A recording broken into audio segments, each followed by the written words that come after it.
Imaginez Prague à la fin du XVIe siècle. L'empereur Rudolf II nourrit une haine féroce envers les Juifs. Les Juifs sont faussement accusés de tuer secrètement des enfants chrétiens pour utiliser leur sang pour leur matzot de Pessah. Ce qui entraîne des émeutes violentes et des pogroms impitoyables. Mais le Maharal de Prague, Rav Yehuda Lov, géant de la Torah et de la pensée juive, refuse de laisser sa communauté sans défense. Dans un rêve, une vision lui révèle la solution, créer une créature artificielle, un golem. Le lendemain matin, le rabbin et 2 de ses disciples se rendent à la rivière Vltava. À partir de grandes quantités d'argile et de boue des rives, le golem est sculpté. Ensuite, le Maharal utilise des rituels kabbalistiques pour donner vie à cette créature.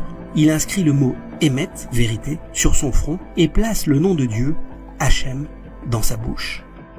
En effet, les noms divins sont en mesure d'animer un corps initialement inanimé. Puis, ensemble, ils récitent avec concentration le verset des Écritures saintes. Et il souffla dans ses narines un souffle de vie, et l'homme devint un être vivant. À ce moment-là, le golem ouvre les yeux. Ce golem, dénommé Yosef, est doté d'une force surhumaine grâce au nom saint qui l'anime. Son but ? Protéger les Juifs de Prague contre l'antisémitisme déchaîné. Il est aussi bien capable d'agir comme défenseur que comme force de dissuasion. Veille de Pessah, un prêtre tue un enfant et cache son corps près du ghetto juif afin de faire accuser les Juifs. Le golem, doté de pouvoirs surnaturels, sent le corps au loin et le déplace rapidement sous la maison de ce prêtre. Les autorités découvrent la supercherie et punissent le prêtre, ce qui donne davantage de crédibilité et de protection aux Juifs. Les habitants se sentent enfin en sécurité avec leurs gardiens, prêts à tout pour les défendre.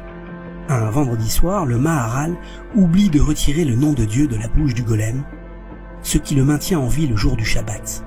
Le golem devient fou et sème la destruction dans la ville de Prague, pillant et brûlant tout sur son passage sans distinction entre juifs et chrétiens. Le Maharal réalise à quel point le golem peut être dangereux lorsque le contrôle est perdu. L'antisémitisme ayant diminué, il décide de le désactiver définitivement. Le Maharal lui ordonne de l'accompagner au grenier de la synagogue. Il lui retire alors le nom de Dieu de la bouche et efface la lettre Aleph de son front, laissant alors le mot Met qui signifie mort. En un instant, la créature se brise en morceaux, mettant fin à son fonctionnement. Bien que cette histoire incroyable soit considérée comme une légende pour certains, plusieurs écrits, comme un manuscrit retrouvé dans la bibliothèque de Metz il y a 300 ans, affirment que le golem a bel et bien existé, fait soutenu par des figures importantes du judaïsme. Le Hayatz, 6e rabbi de Lubavitch, affirme avoir vu les restes du golem dans le grenier de la synagogue lors de sa visite à Prague. Pendant l'occupation nazie de Prague, 2 généraux allemands visitent la synagogue à la recherche des restes du golem. Après avoir découvert qu'il est enterré au grenier sous la Guéniza, ils ordonnent de jeter les textes et objets sacrés qui le recouvrent. Mais le soldat qui s'exécute meurt sur place. Effrayés, les nazis quittent précipitamment les lieux, la laissant intacte pendant la Shoah.